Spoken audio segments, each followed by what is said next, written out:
আজকের টপিকের নাম অভিকেন্দ্র বল।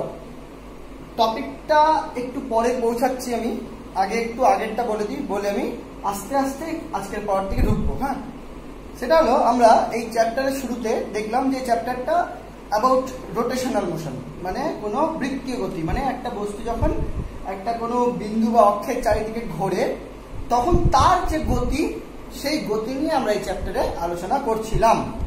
এবং শুরুতেই আমরা যে কোনো গতির শুরুতেই আমরা সরণ বেগ ত্বরণের মতো কৌণিক সরণ কৌণিক বেগ কৌণিক ত্বরণ এখানে শিখলাম। এরপর আমরা এদের রিলেশনও করলাম। এবার আমরা একটা নতুন একদম নিউ জিনিস শিখবো, একটু ভালো মতো দেখবে। এখানে ম্যাথামেটিক্যালি আমি জিনিসটা প্রুফ করব, ফিজিক্সের সব কিছুই আমি দেখবে প্রুফ ব্যাপারটা ম্যাথামেটিক্যালি করব। আর ম্যাথামেটিক্যালি যখনই আমি কোনো কিছু প্রুফ করতে যাব, অনেক রকম নেগলেক্ট করার ব্যাপার, অনেক রকম অ্যাজাম্পশনের ব্যাপার, ধরে নেওয়ার ব্যাপার, অনেক কিছু আমাকে কিন্তু নিতে হয়, নিয়ে আমাকে ফাইনালি সেই যেটা আমি চাইছি সেটা বের করতে হয়। ব্যাপারটা ম্যাথামেটিক্যাল তো প্রুফ বুঝলাম, এটা খুব সহজে হয় ম্যাথামেটিক্যাল প্রুফটা, কিন্তু ফিজিক্যালি মিনিংটা কিন্তু তোমাদের খুব ভালো মতো ব্যাপারটা বুঝতে হবে। ওটাই সব থেকে ইম্পর্টেন্ট, যে জিনিসটা কি, কিভাবে কাজ করে, কেন কাজ করে, কখন কাজ করে, ইত্যাদি ইত্যাদি। তাহলেই ফিজিক্সের আসল মজাটা পাবে। নাহলে তো শুধু ক্যালকুলেশন ক্যালকুলেশন ক্যালকুলেশন করে কিন্তু মানে মজাটা পাবে না। তাহলে জিনিসটা ক্যালকুলেটিভ ওয়েতে আমি বের করব, কিন্তু জিনিসটা সম্বন্ধে কিন্তু তোমাকে জানতে হবে। অ্যাকচুয়ালি ফিজিক্সের প্রত্যেকটা জিনিস ঘটে এবং সেই ঘটনাটা ব্যাখ্যা করি আমরা ফিজিক্সের মাধ্যমে, ম্যাথামেটিক্যাল ওয়েতে, যে প্রুফ করে দেখাই যে হ্যাঁ এটা ঘটে। তারপরে সেই ঘটনা যখন ওই প্রুফ হয়ে গেল, সেই প্রুফ থেকে আরো কিছু ঘটনা আমরা ঘটাতে পারি। যেমন ফর এক্সাম্পল দেওয়া যায় যে নিউটনের third law, action has an reaction, মানে ক্রিয়ার প্রতিক্রিয়া হয়। এটা অলরেডি ছিল আগে, আমাদের আগেও কাউকে মারতে গেলে হাতে লাগতো, কিন্তু নিউটন যখন সূত্রটা দিল তখন আমরা জানতে পারলাম যে না, হাতে লাগে কেন, কারণ আরেকজন মানে আরেকটা বস্তু আমাকে ফোর্স দিচ্ছে অপোজিটলি, সেম একদম, সেই জন্য লাগে। তারপরে যেই আমরা এটা জেনে গেলাম, তারপরে আবিষ্কার হয়ে গেল রকেট, যে এই রিয়াকশন ফোর্সে ব্যবহার করে। তো দ্যাটস মিন অলরেডি কোনো ঘটনা ঘটে, সেই ঘটনাকে ফিজিক্স ব্যাখ্যা করে, ম্যাথামেটিক্যাল ওয়েতে প্রুফ করে, তারপরে সেখান থেকে আরো অ্যাপ্লিকেশন তৈরি হয়। এইভাবে ফিজিক্সটা এগিয়ে। তো যাই হোক, আজকের টপিকে ঢুকি। আজকের টপিক হলো অভিকেন্দ্র বল। কি জিনিস একটু আস্তে আস্তে আসছি আমি।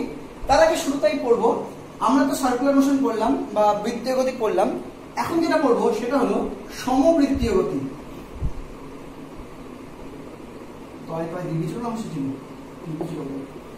সমবৃত্তীয় গতি। সমবৃত্তীয় গতিটা কি?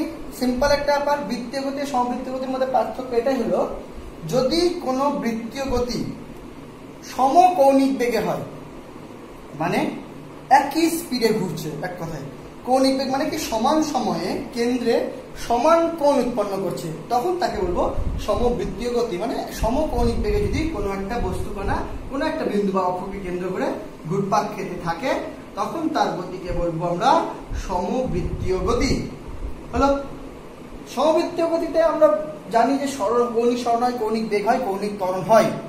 কিন্তু কৌণিকের সাথে সাথে আমাদের কিন্তু আরেকটা জিনিস দেখেছি আমরা, যদি আমি এখান থেকে এটা একটা পয়েন্ট চুজ করি এবং যদি এটা আর ব্যাসার্ধ ধরি, তাহলে এই পয়েন্টটা সাপেক্ষে যদি আবার এই পয়েন্টটা নিই এবং এটা যদি আমি, এটাও আর ব্যাসার্ধই হবে, এটা যদি এ পয়েন্ট নাম দিই আর যদি বি পয়েন্ট নাম দিই, তাহলে আমরা দেখেছি যে এই মাঝখানে যেটা তৈরি হয় সেটা হলো কৌণিক সরণ, বাট এ থেকে বি সেটাকে কিন্তু আমরা রৈখিক সরণ হিসাবে ভাবি, যেটা অ্যাকচুয়ালি রৈখিক সরণ নয়, অ্যাকচুয়ালি রৈখিক দূরত্ব, মানে নর্মালি দূরত্ব হিসাবে এটাকে ট্রিট করা যেতে পারে। দ্যাটস মিন আমরা জানি যে কৌণিকের সাথে সাথে রৈখিক ব্যাপারটা ঢুকে যায়, কিন্তু সরণ বেগটা আসে না, এখানে আসে হলো দ্রুতি আর দূরত্ব, কিন্তু আমরা সরণ বেগ হিসাবে ধরি। অর্থাৎ এখানে যদি আমরা বেগের কথাও বিচার করি, তাহলেও দেখেছি আমরা যদি এই পথে জিনিসটা ঘোরে, তাহলে সবসময় স্পর্শক বরাবর একটা বেগ কাজ করে। দেখো, স্পর্শক বরাবর বেগ কাজ করে, যেটাকে আমরা বলেছিলাম রৈখিক বেগ। এবং যেটা যে স্পিডে ঘুরছে, মানে এই থিটা করতে যে সময়টা লেগেছে, সেই থিটা থেকে যদি টাইমটা দিয়ে ভাগ করে দিই, তাহলে যেটা পাবো সেটা কৌণিক বেগ। সেটা তো সমকৌণিক বেগ আমি বলছি, মানে এখানে যদি 1 মিনিট এতটা করে, তারপরে 1 মিনিটও সেম থিটাই করবে, সেটা হলো। কিন্তু রৈখিক বেগ কি সেম, সেটা কিন্তু আমরা বলতে পারি না। কেন বলতে পারি না? রৈখিক বেগটা কিন্তু এখানে সেম না।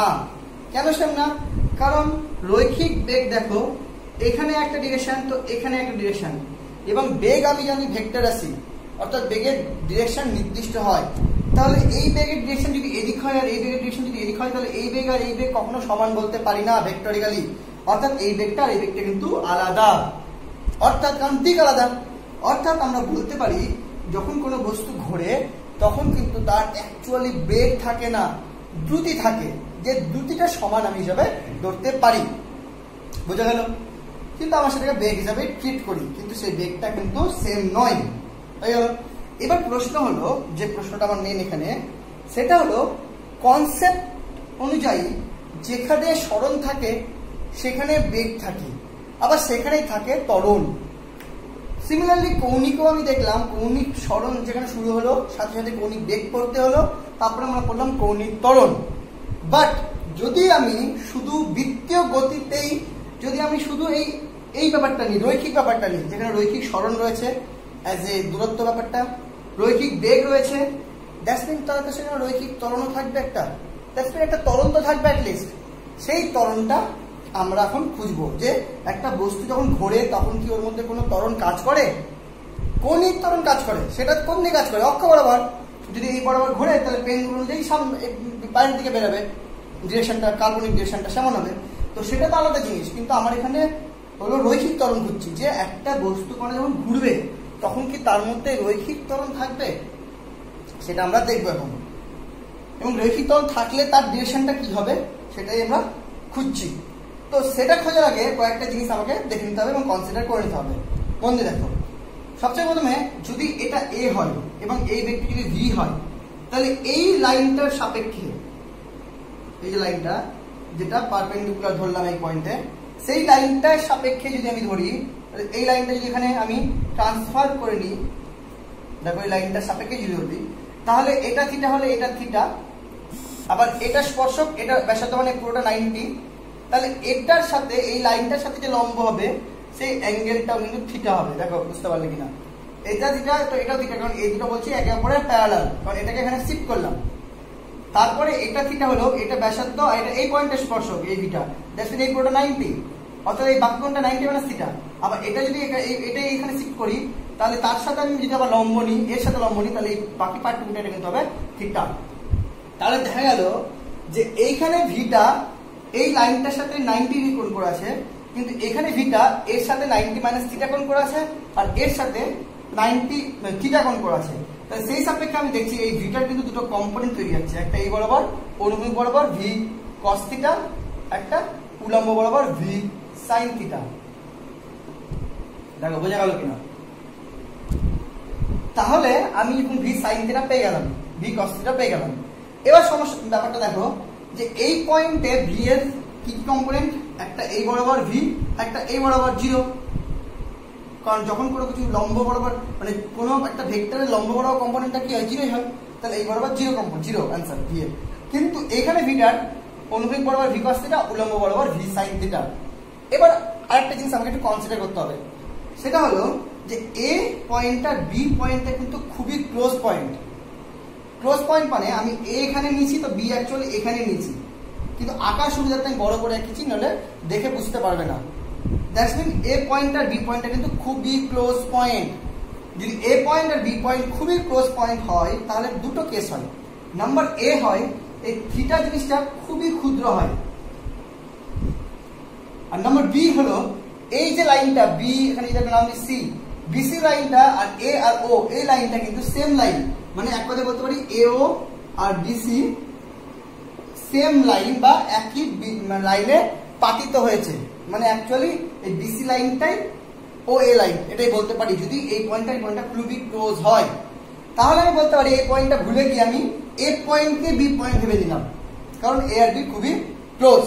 তাহলে এ আর বি যদি খুবই ক্লোজ হয়, তাহলে এ পয়েন্টকে আমি যদি বি পয়েন্ট হিসাবে ধরে নিই, এগুলো একটু কনসিডার করতে হবে। সমাপাতিত হয়েছে, ভাবলাম যে এ পয়েন্টের উপরেই বিটা সমাপাতিত হয়েছে, তাহলে আমি সেখানে দেখবো যে এই পয়েন্টেই প্রথমে অনুভূমিক বরাবর বেগ ছিল ভি, উলম্ব বরাবর বেগ ছিল 0, আবার সেই পয়েন্টেই অ্যাকচুয়ালি বি পয়েন্ট, সেই পয়েন্টে আমি ভাবতে পারি যে পরের মুহূর্তেই অনুভূমিক বরাবর বেগ হয়ে গেল ভি কস থিটা, আর উল্লম্ব বরাবর এই বরাবর বেগটা হয়ে গেল ভি সাইন থিটা। তাহলে আমি দেখছি পাশাপাশি দুটো পয়েন্টের মধ্যে কিন্তু বেগ পাল্টে যাচ্ছে, এবং বেগ পাল্টে কি হচ্ছে আমি দেখছি সেটা হলো তোমার এ আর বি এর মধ্যে দু ধরনের বেগ পাল্টাচ্ছে, একটা হলো অনুভূমিক বরাবর, একটা উল্লম্ব বরাবর। তাহলে এবার অনুভূমিক বরাবর বেগের কি পরিবর্তন হচ্ছে? বেগ পরিবর্তন মানে কি? অন্তিম মাইনাস প্রাথমিক। অনুভূমিক বরাবর এই বরাবর, এই বরাবর অন্তিমে কত? ভি কস থিটা, প্রাথমিক কত? ভি আর মাইনাস ভি হয়ে গেল অনুভূমিক বরাবর বেগ পরিবর্তন। দেখো বোঝা গেল কিনা? এবার উল্লম্ব বরাবর দেখো অন্তিম কত? ভি সাইন থিটা, প্রাথমিক কত? 0। তাহলে আমি দেখলাম যে যখনই একটা বস্তুকণা সমবৃত্তীয় পথে ঘুরছে তখন তার পাশাপাশি দুটো পয়েন্টের মধ্যে কিন্তু বেগ পরিবর্তন লক্ষ্য করা যাচ্ছে, এবং সেই পরিবর্তনগুলি দেখবো। এখন সেটা দেখার আগে আমি একটা কনসিডার করবো, সেটা হলো থিটা ইজ ক্ষুদ্র। এবং মন দিয়ে শিখে নাও, এটা কিন্তু সব জায়গায় লাগবে। যেখানে থিটা ক্ষুদ্র হবে সেখানে আমরা সাইন থিটাকে ট্যান থিটা হিসাবেও নিতে পারি, বা শুধু থিটা হিসাবেও নিতে পারি, আমাদের ইচ্ছা। মানে sine theta tan theta is equal two theta. মানে সাইন থিটাকেও থিটা নিতে পারি, ট্যান থিটাকেও থিটা নিতে পারি, থিটাকেও সাইন থিটা নিতে পারি, থিটাকে ট্যান থিটা নিতে পারি। যেটা আমাদের সুবিধা অনুযায়ী সেটা আমরা নিতে পারবো। আর কস থিটাকে নিতে হবে অলওয়েজ 1, বা 1 কে আমি কস থিটা হিসেবে ধরতে পারি। এটা কিন্তু খেয়াল রাখবে। এটা কখন পসিবল? যখন theta is very very small. এটা কিন্তু একটা কনসিডারেশন ধরতে হবে। এটা একটা মানে খুব ইম্পর্টেন্ট কনসিডারেশন হলো, পেয়ে গেলাম। তাহলে যদি আমি এটা অ্যাপ্লাই করে দিই, তাহলে অনুভূমিক বরাবর বেগের পরিবর্তন কত হবে? V cos theta, that is V into cos theta মানে কি 1, that is 1 minus v, that is equal to v minus v, that is equal to 0। আমি কি দেখলাম? যে অনুভূমিক বরাবর বেগের কোনো পরিবর্তন নেই, হয়ে গেল। এবার চলে আসি উল্লম্ব বরাবর। কি হবে? v sin থিটা মানে v into sin theta to theta minus 0, that is equal to v theta. তাহলে আমি দেখছি উল্লম্ব বরাবর কিন্তু বেগের পরিবর্তন রয়েছে, এবং সেই উল্লম্বটা অ্যাকচুয়ালি যদি লক্ষ্য করে দেখি যে সেটা হলো ও কেন্দ্রমুখী। এই পয়েন্টে উল্লম্বটা অ্যাকচুয়ালি কি? ও কেন্দ্রের দিকে। দ্যাটস মিন ও কেন্দ্রের মুখী একটা কিন্তু ত্বরণ কাজ করবে। কেন? কারণ ও কেন্দ্রমুখী কিন্তু আমি দেখছি একটা বেগ পরিবর্তন হচ্ছে। সেই বেগ পরিবর্তনটা কত বেরোলো? V theta. যদি বেগ পরিবর্তন হয় তাহলেই তো ত্বরণ থাকবে। ত্বরণ ইজ ইকুয়াল টু বেগ পরিবর্তন বাই সময়, that is equal to v theta by t, that is equal to v into theta by t মানে ওমেগা। তার মানে a is equal to v omega. আবার v ইজ ইকুয়াল টু আমরা জানি r omega, তাহলে r into omega into omega, that is r omega square. আবার আমরা জানি r রাখলাম ওমেগা মানে আবার v is equal to r omega হলে omega is equal two v by r। এটাও যদি পুট করে দিই তাহলে r into v square by r square, that is r কেটে গেলে v স্কয়ার বাই r। দেখো বোঝা গেল কিনা? মানে এক কথায় যদি একটা কোনো বস্তু কণা বৃত্তীয় পথে ঘোরে এবং তার গতি যদি সমবৃত্তীয় হয়, তাহলে সেই বৃত্ত পথে যে কোনো বিন্দুতে তার কেন্দ্র বরাবর একটি ত্বরণ কাজ করে, যার ভ্যালু হলো a is equal to v omega or omega square r or v square by r। বুঝা গেল? এই ত্বরণটা যেহেতু একটা স্পেশাল ত্বরণ এবং অনেক কিছু কনসিডারেশন করে আমি বের করতে পেরেছি ভ্যালুটা, এবং দেখিয়েছি যে ত্বরণটা কাজ করে সবসময় কেন্দ্রের মুখী। সেই জন্য এই ত্বরণটাকেই বলা হয় অভিকেন্দ্র ত্বরণ। তাহলে আমরা কি বললাম? অভিকেন্দ্র ত্বরণ। খুব ভালো মতো দেখবে জিনিসটা, অভিকেন্দ্র ত্বরণ। অ্যাকচুয়ালি ব্যাপারটা হলো যে একটা কোনো বস্তু কণাকে তুমি যদি ঘোরাও, ফর এক্সাম্পল হাতে যদি একটা তুমি দড়ি দিয়ে একটা সুতোকে যদি মানে একটা ঢিলকে যদি বেঁধে ঘোরাও, তাহলে দেখবে হাতের উপর একটা টান কাজ করে, মানে হাতের উপর একটা বল কাজ করে। এবার বল মানে কি? বল মানে হলো ভর ইনটু ত্বরণ। তাহলে হাতের মধ্যে যে টানটা কাজ করছে, যে বলটা কাজ করছে, সেই বলটা এলো কোথা থেকে? সেটা অ্যাকচুয়ালি সেই অভিকেন্দ্র বল, তাই না? যে টানটা তুমি ফিল করো, এটা অ্যাকচুয়ালি কি অভিকেন্দ্র বল। আর অভিকেন্দ্র বল মানে কেন্দ্রমুখী যেহেতু কাজ করছে, এবং কেন্দ্রমুখী বল যদি থাকে, বল থাকলে ত্বরণ থাকবে, সেই ত্বরণটা হলো অভিকেন্দ্র ত্বরণ। তার মানে এক কথায় আমি জানি, ফিল করে জানি যে একটা কোনো বস্তু ঘোরাতে গেলে কেন্দ্র বরাবর একটা বল কাজ করে। বল কাজ করে মানে ত্বরণ কাজ করে। সেটা আমি ম্যাথামেটিক্যালি কিছু কিছু কনসিডারেশন ধরে নিয়ে প্রুফ করে দেখিয়ে দিলাম যে ইয়েস কাজ করে, এবং সেটা কেন্দ্রের দিকেই কাজ করে, এবং তার ভ্যালু হয় v²/r। এবার চলে আসি যে প্রশ্নটা হলো, সেটা হলো যদি অভিকেন্দ্র ত্বরণ কাজ করে তাহলে অভিকেন্দ্র বলও কাজ করবে। কারণ আমি জানি যেখানে ত্বরণ কাজ করে সেখানে বল কাজ করবে, কারণ বল is equal to m into a। So অভিকেন্দ্র বল is equal to m into অভিকেন্দ্র ত্বরণ, that is equal to m into omega square r, that is equal to m into v²/r। তার মানে এখান থেকে আমি বলতে পারি যে কোন একটা বস্তুকে যদি বৃত্তপথে ঘোরানো হয় তাহলে তার কেন্দ্রমুখী একটি ত্বরণ কাজ করে যার নাম অভিকেন্দ্র ত্বরণ, এবং অ্যাজ ওয়েল অ্যাজ কেন্দ্রমুখী দ্যাটস মিন একটা বলও কাজ করে যার নাম অভিকেন্দ্র বল, যার ভ্যালু হলো m omega square r বা m v²/r। দেখো বোঝা গেল কিনা, খুব ইম্পর্টেন্ট জিনিস এটা। তার মানে এখন থেকে তুমি একদম ক্লিয়ার থাকবে, যখনই কোনো বস্তু ঘুরবে তখনই ওই বস্তুটার কেন্দ্রে একটা বল কাজ করবে যার নাম অভিকেন্দ্র বল। যদি আমি ঘুরিয়ে বলি কথাটা, যে একটা বস্তুর কেন্দ্রে অভিকেন্দ্র বল কাজ করছে, দ্যাটস মিন বস্তুটা ঘুরছে। তার মানে এক কথায় কোনো বস্তু যদি ঘোরে তাহলে তার জন্য প্রয়োজন অভিকেন্দ্র বল। অভিকেন্দ্র ঘুরলেই অভিকেন্দ্র বল থাকবেই। তার মানে এক কথায় অভিকেন্দ্র বল আছে মানে বস্তুটা ঘুরছে। তার মানে আর এক কথায় কোনো বস্তু ঘোরার জন্য সব থেকে প্রয়োজনীয় জিনিস হলো অভিকেন্দ্র বল। এই যে তুমি হাতে যে টান কাজ করছো, যদি টানটাকে লুজ করে দাও তুমি, মানে অভিকেন্দ্র বলটা লুজ করছো, অভিকেন্দ্র বল যদি লুজ করে দাও দেখবা জিনিসটা আর ঘুরবে না, হালকা করে আলগা হয়ে পড়ে যাবে, তাই না?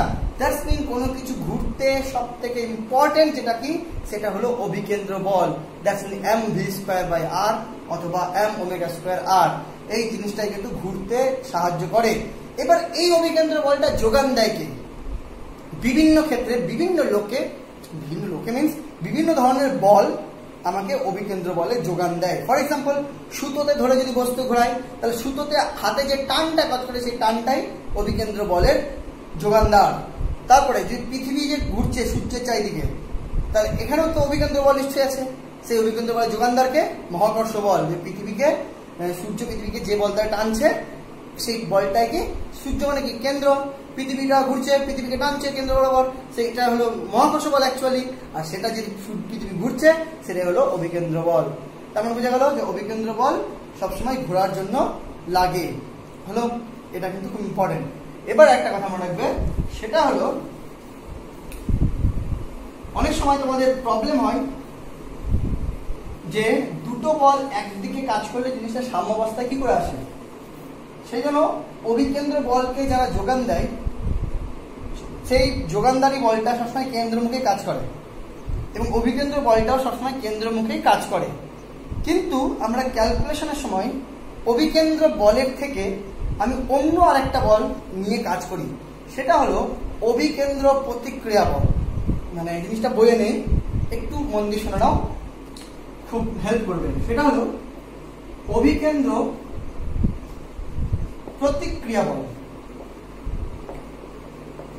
আমরা নিউটনস ল থেকে জেনেছি যে প্রত্যেক ক্রিয়ার সমান ও বিপরীতমুখী প্রতিক্রিয়া রয়েছে, তাই তো?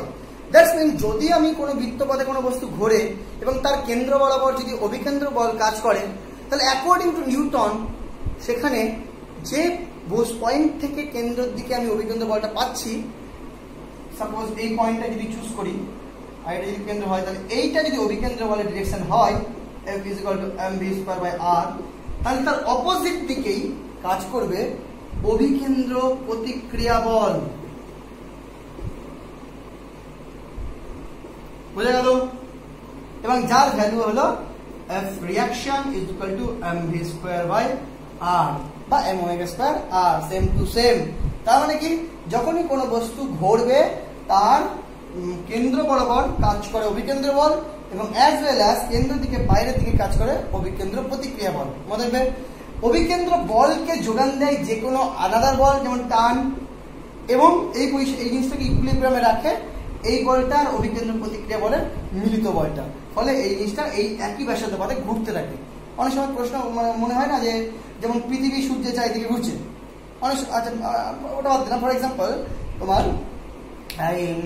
সূর্য পৃথিবীর চারিদিকে চাঁদ ঘুরছে, এটা এখান থেকে ভালো এক্সাম্পল দিচ্ছি। তুমি পৃথিবীতে আছো, তোমার চারিদিকে চাঁদটা ঘুরছে। কেন ঘুরছে? মহাকর্ষ বল। কারণ আমরা জানি পৃথিবী চাঁদকে আকর্ষণ করছে, চাঁদও পৃথিবীকে আকর্ষণ করছে। এবার পৃথিবী চাঁদকে আকর্ষণ করছে, তার মানে কি একটা সময় গেলে কি হয়ে যাবে, পৃথিবীর উপর চাঁদ ধগাস করে পড়বে। কিন্তু সেটা কি মনে হচ্ছে না কেন? কারণ চাঁদ ঘুরছে। এবার দেখো চাঁদ যখন ঘুরছে, পৃথিবী তার কেন্দ্র, তাহলে পৃথিবী বরাবর কি কাজ করছে? তার অভিকেন্দ্র বল। সেই অভিকেন্দ্র বলে যোগান দিচ্ছে কে? মহাকর্ষ বল। হয়ে গেল। তাহলে মহাকর্ষ বল, এই বলের দ্বারা তো পৃথিবীর দিকে চলে আসছে, তাহলে এই বলটাকে আটকাচ্ছে কে? এই অভিকেন্দ্র বলের প্রতিক্রিয়া বল। তার মানে এটা যদি পৃথিবী হয়, এই চাঁদ হয়, আর যদি পৃথিবী হয়, তাহলে এই বস্তুটা মহাকর্ষ বলের জন্য পৃথিবীর দিকে আসতে চাইছে। আবার এই ঘুরছে বলে মানে অভিকেন্দ্র প্রতিক্রিয়া বলটা, এই মহাকর্ষ বলটা বা অভিকেন্দ্র বলটাকে তোমার এখানে মহাকর্ষ বলটা কিন্তু অভিকেন্দ্র বল, তার মানে অভিকেন্দ্র বলের যোগানদারী মহাকর্ষ বল। তাহলে সেই মহাকর্ষ বলকে আটকাচ্ছে কে? মানে অভিকেন্দ্রের প্রতিক্রিয়া বলটা। সরি, এটাকে অভিকেন্দ্র প্রতিক্রিয়া বল বলে না, বলে অপকেন্দ্র প্রতিক্রিয়া বল বলে। তো অপকেন্দ্র মানে কেন্দ্রের বাইরের দিকে, যেহেতু এই অপকেন্দ্র প্রতিক্রিয়া বলটা এই মহাকর্ষ বলটাকে আটকাচ্ছে। ফলে এই দুটোর ব্যালেন্সে কিন্তু এই ব্যাসার্ধের বৃত্তপথে ঘুরতে থাকে। যেদিনই ঘোরা বন্ধ করে দেবে, তখন অভিকেন্দ্র বল থাকবে না। অভিকেন্দ্র বল থাকবে না মানে অপকেন্দ্র প্রতিক্রিয়া বল থাকবে না। তখন থাকবে কি? খালি মহাকর্ষ বল।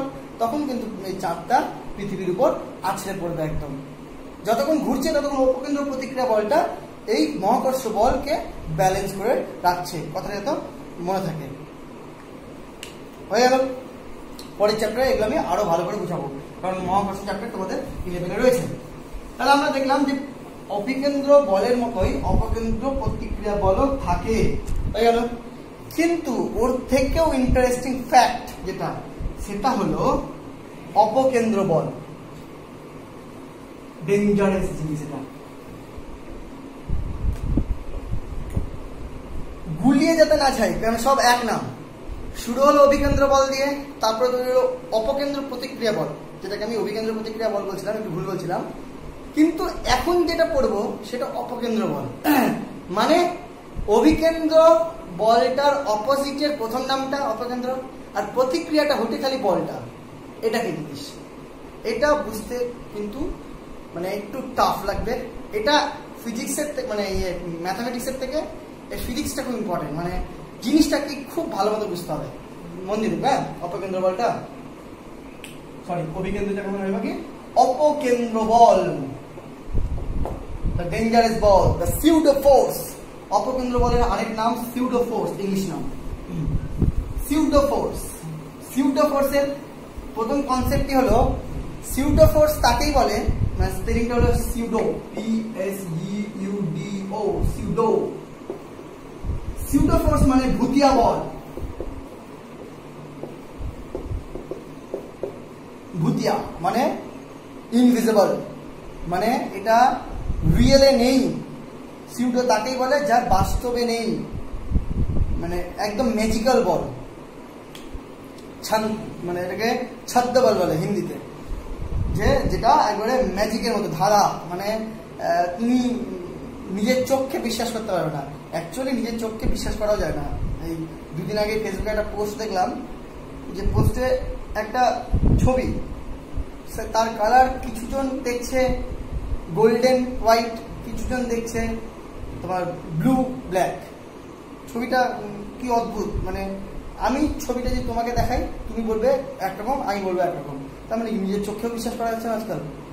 যদি প্রয়োজন হয় আমাকে বলবে, তোমার ছবিটা পাঠিয়ে দেবো। যে সেই ছবিটা নিজে দেখবে, নিজের গার্জেনদের দেখাবে, গার্জেনরা এক কালার বলবে, তুমি এক কালার বলবে। কারণ এটা একটা ব্রেনের এফেক্ট। মানে লেখাই ছিল সাথে যে ব্রেনে বলছে কারো বাম ব্রেনে কাজ করে, কারো ডান ব্রেনে কাজ করে, তাদের অনুযায়ী ছবিটা কালার আলাদা আলাদা দেখায়। কি জানি কি তার ফিজিক্সটা আমি বুঝতে পারছি না। আপাতত আমার এখানে যেটা হলো এই সিউডো ফোর্স ইজ এ ভুতিয়া বল। ভুতিয়া বল মানে যে বলটা তুমি ফিল করতে পারবে, এবং তুমি যদি ফিল করতে পারো তোমার বন্ধুও যে ফিল করতে পারবে তার কোনো মানে নেই। ব্যাপারটা হলো এই ফিজিক্সটা এরকম টাইপের যে আমরা ফিজিক্সের যে কোনো গতি বা যে কোনো জিনিস নিউটনিয়ান, সে বল হোক, তোমার বেগ, সরণ, ত্বরণ, যাই হোক না কেন, এগুলো বিচার করার জন্য সব থেকে ইম্পর্টেন্ট কি জানো? সেটা হলো ফ্রেম অফ রেফারেন্স, মানে বাংলায় যেটাকে বলে নির্দেশতন্ত্র। মানে তুমি যে জিনিসটার গতিটা মানে বিচার করছো, সেই জিনিসটার গতি বিচার করতে গিয়ে তুমি যে জায়গাতে রয়েছো সেটার কিন্তু তোমার ফ্রেম অফ রেফারেন্স। তুমি যদি তোমার ফ্রেম অফ রেফারেন্স চেঞ্জ করে দাও তাহলে কিন্তু তার গতিটা সেম থাকে না। ফর এক্সাম্পল দিয়ে বোঝানো যায় যে ট্রেনের এক্সাম্পলটা দিচ্ছি, যে তুমি যদি প্ল্যাটফর্মে থাকো, ট্রেন চলছে, তাহলে ট্রেনে থাকা এক ব্যক্তিকে তুমি দেখছো যে সে ট্রেনটা চলে যাচ্ছে, কিন্তু তার মানে তোমার এখানে ফ্রেম অফ রেফারেন্স কি? প্ল্যাটফর্ম। দেখছো কি?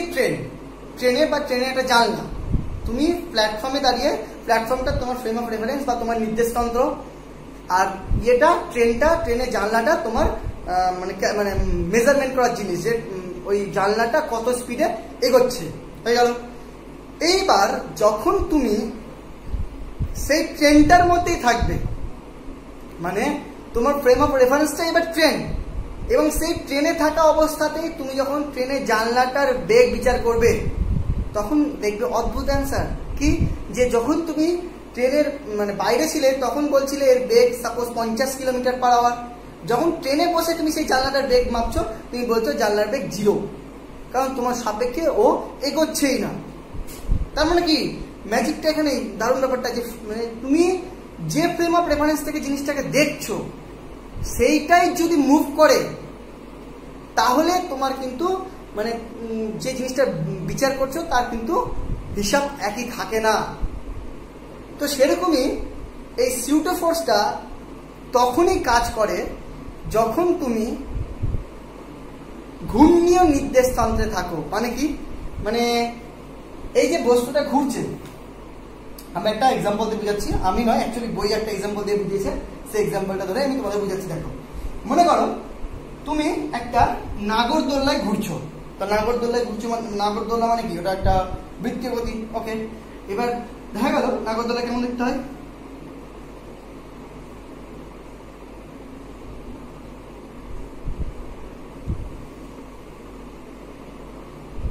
এই তো নাগরদোল্লায় ঘুরছো, সাপোজ এই পথে ঘুরছো। ওকে, এই হলো গ্রাউন্ড, এখানে নাগরদোল্লাটা আছে, এটা নাগরদোল্লা স্ট্যান্ড হলাম, হলো। এইবার এইখানে তোমার একটা বন্ধু দাঁড়িয়ে আছে,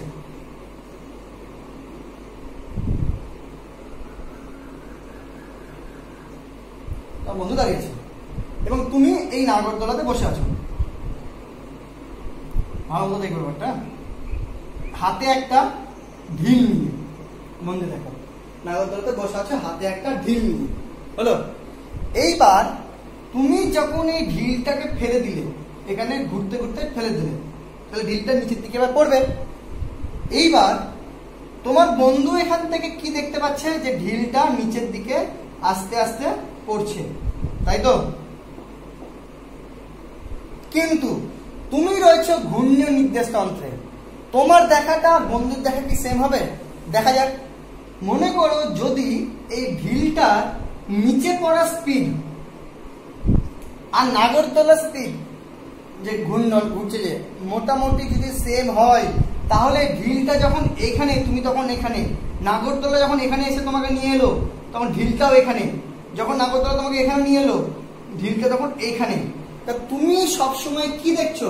তুমি দেখছো নাগরদোলাটা মানে ঢিলটা তোমার চোখের সামনে এই বরাবর, কখনো দেখছো চোখের সামনে এই বরাবর, কখনো দেখছো চোখের সামনে এই বরাবর। তাহলে তোমার সাপেক্ষে তুমি ঢিলটাকে সবসময় দেখছো কেন্দ্র থেকে বাইরের দিকে চলে যাচ্ছে, এরকম তোমার ফিলিং হচ্ছে। চোখের সামনে দেখছো, তার মানে কি? তুমি তো ছেড়ে দিচ্ছ, তারপরে দেখছো তোমার চোখের সামনে, মানে কি? তোমার কি মনে হচ্ছে? যে জিনিসটা তোমার দিক থেকে দূরে যাচ্ছে, আর দূরে যাওয়া মানে কি কেন্দ্র থেকে বাইরের দিকে চলে যাচ্ছে। কি মনে হবে তোমার? কেন্দ্র থেকে বাইরের দিকে চলে যাচ্ছে। এবার কেন্দ্র থেকে ভেতরের দিকে কেন্দ্র বরাবর কি কাজ করে? অভিকেন্দ্র বল। এবং কেন্দ্র থেকে বাইরের দিকে কি বল কাজ করে? অপকেন্দ্র প্রতিক্রিয়া বল। কিন্তু এখানে কিন্তু অপকেন্দ্র প্রতিক্রিয়া বল কাজ করছে না। এখানে একটা যে লোকটা ঘুরছে তার ফিলিং কাজ করছে, যে ফিলিংটা অপকেন্দ্র প্রতিক্রিয়া বলের মতোই, কিন্তু এটা অপকেন্দ্র প্রতিক্রিয়া বল না। যদি তুমি বলো এটা অপকেন্দ্র প্রতিক্রিয়া বল, তাহলে এ কিন্তু নিচ থেকে তোমাকে ঢিল ছুঁড়ে পিটাবে, তুই ভুলভাল বলছিস। তুমি যদি বলো যে ঢিলটা আমি ছাড়ার সাথে সাথে ঢিলটা কেন্দ্র থেকে বাইরের দিকে ছুটে চলে গেল, এ বলবে মারবো এক ঘুষি, ঢিলটা নিচে পড়েছে, এইটা ঢিল হাতে নিয়ে দেখিয়ে দেবে।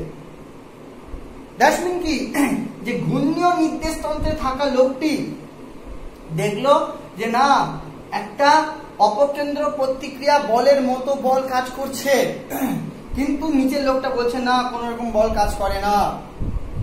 তার মানে কি, যে এই যে বলটা, যেটা অপকেন্দ্র প্রতিক্রিয়া বলের দিকে কাজ করছে কিন্তু অপকেন্দ্র প্রতিক্রিয়া বল নয়, সেই বলটা অ্যাকচুয়ালি হলো, নাম দেওয়া হলো অপকেন্দ্র বল, যেটা ভুতিয়া বল, যেটা একমাত্র সেই ফিল করতে পারে যে ঘূর্ণীয় নির্দেশতন্ত্রে থাকে। জড়তীয় নির্দেশতন্ত্রে বা স্থির নির্দেশতন্ত্রে থাকা পাবলিক কিন্তু এটা ফিল করতে পারে না, সেটাকেই বলা হয় অপকেন্দ্র বল। তাহলে অপকেন্দ্র বল আর অপকেন্দ্র প্রতিক্রিয়া বলের মধ্যে পার্থক্য কি? অপকেন্দ্র প্রতিক্রিয়া বল হলো অভিকেন্দ্র বলের উল্টো দিকে কাজ করা, ওই অভিকেন্দ্র বলের বিপরীতমুখী বল, নিউটনের থার্ড লং সেই। অপকেন্দ্র বল হলো একটা ফিলিং যেটা ঘূর্ণীয় নির্দেশতন্ত্রে থাকা ব্যক্তি অনুভব করতে পারে, যেটা অভিকেন্দ্র বলের অপোজিটে কাজ করে বলে মনে হয়। দুটো কিন্তু আলাদা জিনিস, খেয়াল থেকে জানো হয়ে গেল। তাহলে এটা বললাম আমরা অপকেন্দ্র বল, যেটা কিন্তু একটা অলিক বল, কিন্তু এরও ম্যাথামেটিক্যালি এর ভ্যালুও দেওয়া হয়েছে সেই mv²/r বা m⍵²r, বিকজ এটাকেও ধরা হচ্ছে যে কেন্দ্র থেকে বাইরের দিকে কাজ করছে। মনে রাখবেন। তাহলে আমরা কি কি শিখলাম? সমবৃত্তীয় গতি শিখলাম, অভিকেন্দ্র ত্বরণ শিখলাম, অভিকেন্দ্র বল শিখলাম, অভিকেন্দ্র প্রতিক্রিয়া বল শিখলাম, এবং ফাইনালি অপকেন্দ্র বল শিখলাম, যেটা একটি সিউডো ফোর্স, বাংলায় বলা হয় অলিক বল, আর আমার ভাষায় ভুতিয়া বল। মনে রাখবেন। চলো আজকের মতো ক্লাস এখানে শেষ করছি। এরপরে আমি এর অ্যাপ্লিকেশন করাবো। অ্যাপ্লিকেশন করা মানে তোমার এই যে অভিকেন্দ্র বল এবং তার প্রতিক্রিয়া বলের জন্য আমাদের কি কি সুবিধা হয় সেগুলো আমি পড়াবো। Thank you.